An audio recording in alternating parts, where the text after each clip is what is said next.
కళాకారులకి, కళాహృదయులకి, కళాభిమానుల, కళా పోషకులకి, అన్నగారి అభిమానులందరికీ, అన్నగారి కళాకారులందరికీ కూడా మా హృదయపూర్వక కళాబంధనం నుండి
నువ్వు అలా ఉంది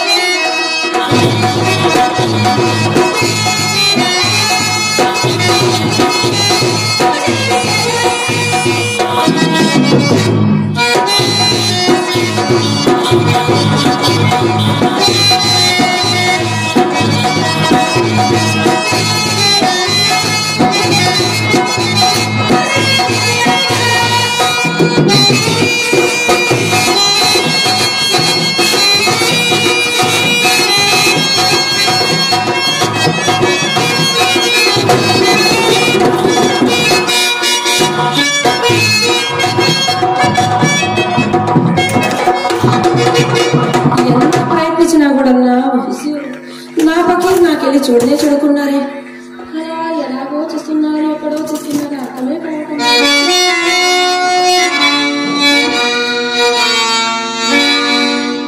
పాదుషా వారి రోజులు ఆలోచిస్తా ఎందుకో నాకు తెలుసులే పులుసు అవునవును ఆ పులుసు ఎక్కడైనా సంకోసం ఎక్కడెక్కడెక్కడెక్కడెక్కడో దేవుడుతున్నావు నాకు తెలుసులే ఈ మాయల పక్కని తెలుసుకోవడానికి నువ్వు కాదు కదా నిన్ను పుట్టించిన ఆ బ్రహ్మకైనా తరము కాదు ఈ సందుకు కూడా తెలియ రహస్యమా ఏమిటి నా రహస్యాలన్నీ నీకు తెలిసిపోయాయన్నమాట నువ్వేమన్నా స్వర్గలోకం నుండి భూలోకానికి దిగబడ్డ ఊర్వశివా తిలోత్తమవా ఏం వాళ్ళు నాకంటే నాకంటే పొడి చేస్తారు నీ ముఖం కానీ నీ కార్యక్రమం ఏ కార్యక్రమం నాట్యం అంటే నేను నీ నాట్యం కోసం దొంగిలించబడితే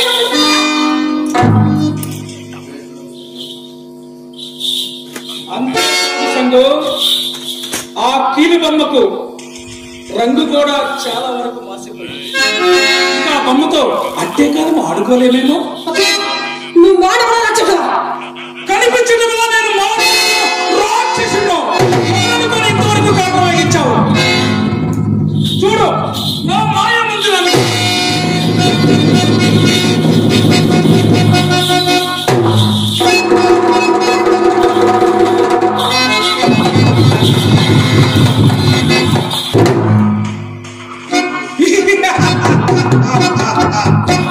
ఇప్పుడు అర్థమైందో నేను మౌనమున్నా రాక్షసుడు. కానీ నీ నాట్యం మాయల మరి నీ బ్రతుకు నాట్యం ఒకటి, నాటకం ఒకటి. చచ్చిన పడతలా పూడుదల పడతారులాడక నాట్యమట నాట్యం. ఇన్ని దినాలు ఈ పకీరు నీ కళ్ళకు ఒక నవమనమతుల్లా కనిపించాడా సంగు? కాదు కాదు, రక్షించే దిక్కులేక నీవు ఆడమన్నప్పుడు ఆడాను, పాడమన్నప్పుడు పాడాను. కానీ నీ భయంకర ఆకారం చూసి ఏ ఆడదాని హృదయ కలుగుతుంది. ఏ నాటికి ఈ పాకిద ఎన్ని దేవాలి కోకలకి సమానం.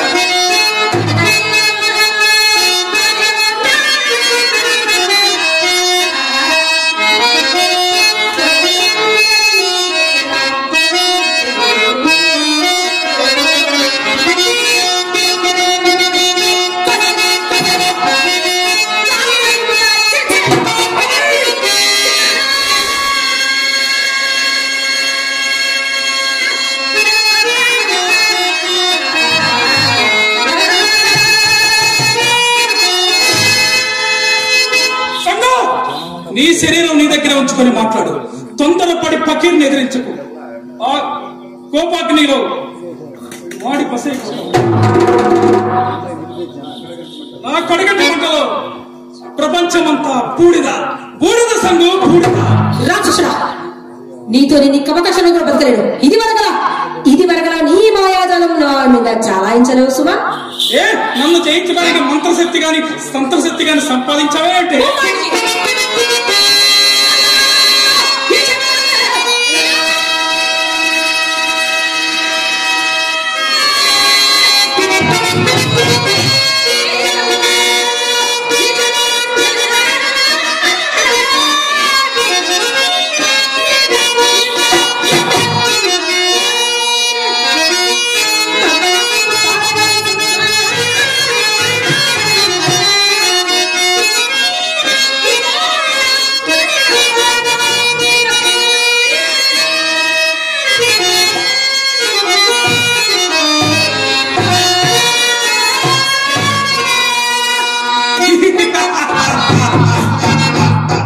నా ప్రకృతి మంగళం పోనగలిగిన మగ తీరుడు ఇంతవరకు పుట్టలేదు. ఇక ముందు పుట్టవాడు కూడా.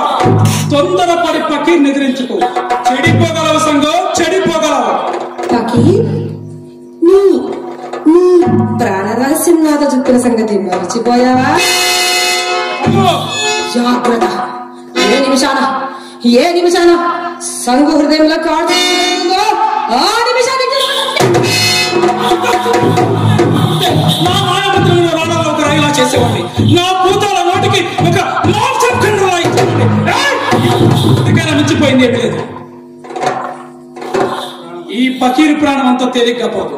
దానికి కొన్ని కోట్ల ప్రాణాలు బలి కావాల్సి ఉంటుంది. ఎరుగుదవా?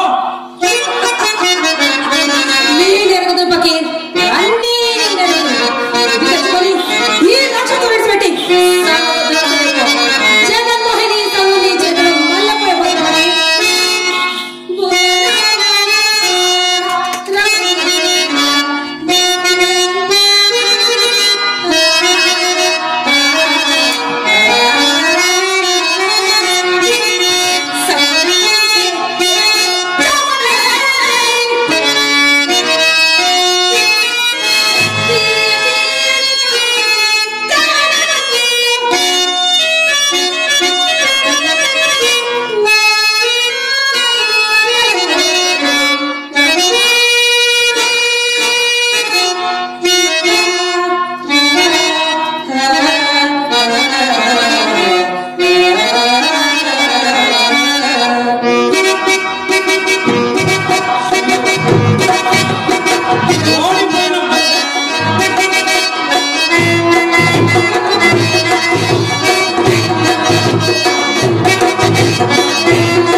మల్లె పువ్వు వాసన చుట్టానికి కూడా పనికిరాదు.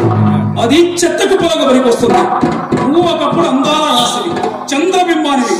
ఆ బింబానికి గర్వం ఎక్కువై గ్రహణం పట్టింది. ఓహో, నీ లావణ్యానికి కారణం, నీ గర్వానికి కారణం నీ లావణ్యం అన్నమాట. అన్నమాట ఏంటి పకీరు, ఉన్నమాటే కదా. పిచ్చిదానా, ఇన్ని దినాలు నిన్ను నా పాదదాసిగా దగ్గరకు తెచ్చి దైదాసానే కానీ నీ సౌందర్యానికి సన్మవుతున్నాయి కాదు. నిజంగా నేను కావాలనుకుంటే ఈ క్షణమే లక్షల కొద్ది అందాల సందర్భాలు పకీరి పాదాల దగ్గర అంశల్లా అంశల్లా అంశల్లా తారుతాడు. చూపించబోతావా నీకంటే కోటి వల్ల సౌందర్యం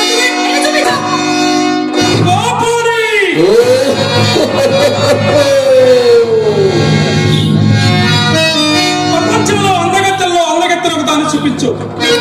ఈ టింగు రంగుల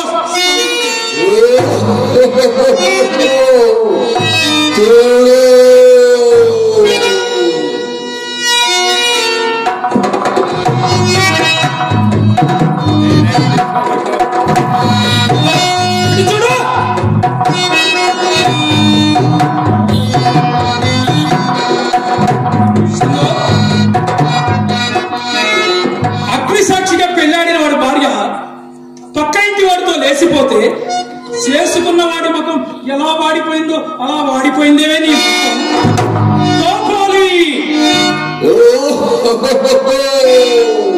ఎవరా సువర్ణ సుందరి? పోలనుగంటి రాజ్యపురాణి బాలనాగమ్మ, కార్యవర్తి రాజు అర్ధాంగి, మహాపతివ్రత. బాలనాగమ్మ మహాపతివ్రత. ఈ ప్రపంచంలో ఉన్న ఆడవాళ్ళంతా సరైన సరసుడు దొరకకపోతే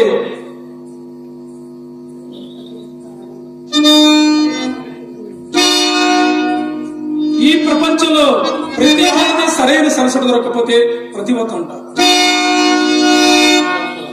ప్రతివ్రత అనే పదం నాలుగంటంలో లేదు. సంగో చూసావుగా, ఈ కంటే అందగత్తె లేదని, ఈ కంటే కుడుకులాడి లేదని ఇన్నోవిగా ఒకదు దాని కాలి కూలి వేడిపోయినా సరిపోగలవా నువ్వు? నేను పట్టుబడితే ఈ క్షణమే ఆ బాలనాగ నుంచి ముందు నిలబెట్టగలను. ఏం తెమ్మందవా? ఖైబ కూతులకి పకి బాలనగమ్మ మహాపతివ్రత, కార్యవర్తరాజు భువనేశ్వరి. నీ తలకాయను పుస్తకాల వేసి దేవుడికి ప్రపంచంలో సూర్యులందరూ ఒక్కసారి కత్తులు విసిరి నాపై అంబులం ఈ శరీరంలోని శరీరం కూడా కందిపోదు, తొదుకు ఒక్క రోమము కూడా కదిలిపోదు. ఇక పంతానికి వచ్చి నాకు ఇక అభిమానం ఎందుకు? ఇప్పుడే ఆ బాలనాగును తెచ్చి నీ కళ్ళ ముందుస్తాను, లేకపోతే నా జీవితానికి అర్థం ఉండదు. ఈ మాయల పకీర్ ప్రతాపం ఏంటో చూపిస్తాను. ఇప్పుడే తీసుకొస్తాను. కాపాలి, మన మాయా సైన్యం వచ్చిందా? గండికోట యుద్ధం ఇంకా సాగేటట్టుంది. పానుగంటి వడ్డీరాజులు కూడా గండికోట రాజుకు సహాయంగా వెళ్ళారట. పానుగంటి పట్టణంలో పట్ల వెలిసి పరదేశం వెళ్ళారట. సమయం సందర్భం అన్ని కలిసి వచ్చాయి. నా మాట బాలనగమ్మ పాతిపత్యం ముందు నీ మాయలో మొదలు దమ్ముడి కూడా తరంగపకి లేని పోని కోరికలకు చేతులు చాపావు. నీకిష్టం లేకపోతే కుక్కిని పిల్ల ఒక మూల కూర్చొని ఏడు, లేకపోతే నా ప్రేయసి బాలనాగుకు దాసిగా ఊడిగం చేయి. అనుకోలేదు. నీవు నిజంగా ప్రేమించావని కానీ నా మనసు నడిపించుకున్నానే. ఇలా ఏరుదాడు తెప్ప తగలబెడతావు పకి.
ఇలా ఏరు దాటి తెప్ప తగలబెడతా అనుకోలేదు.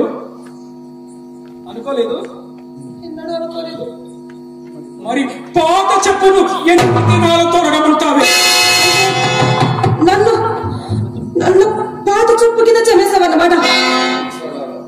అక్షరాల ధర్మమా ఇది నీకు?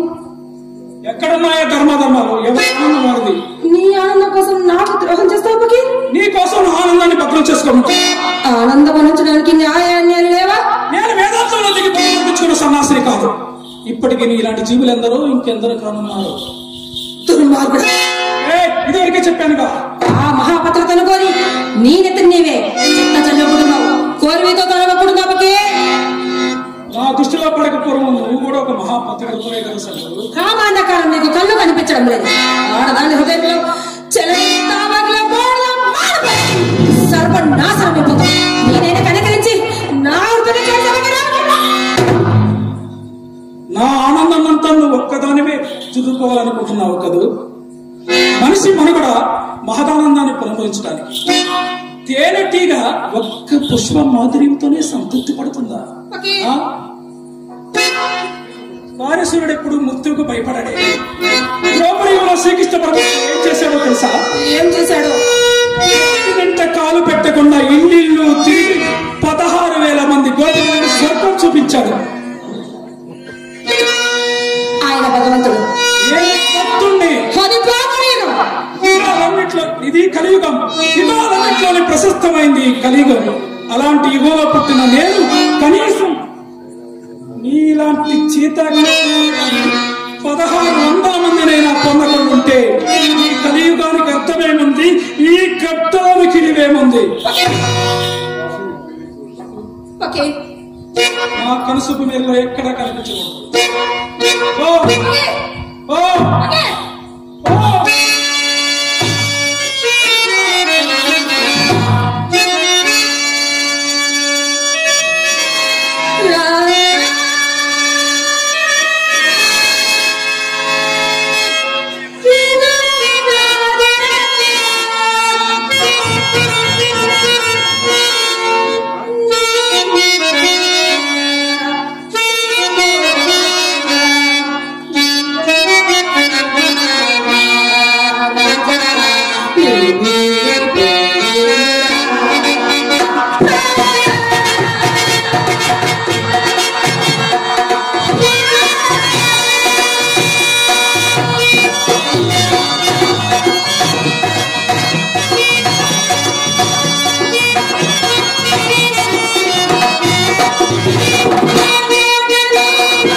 బాలనాగమ్మ నాటకం నుండి మాయల మరాఠీ సంఘ దృశ్యాలు.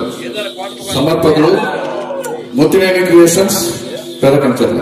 Thank you.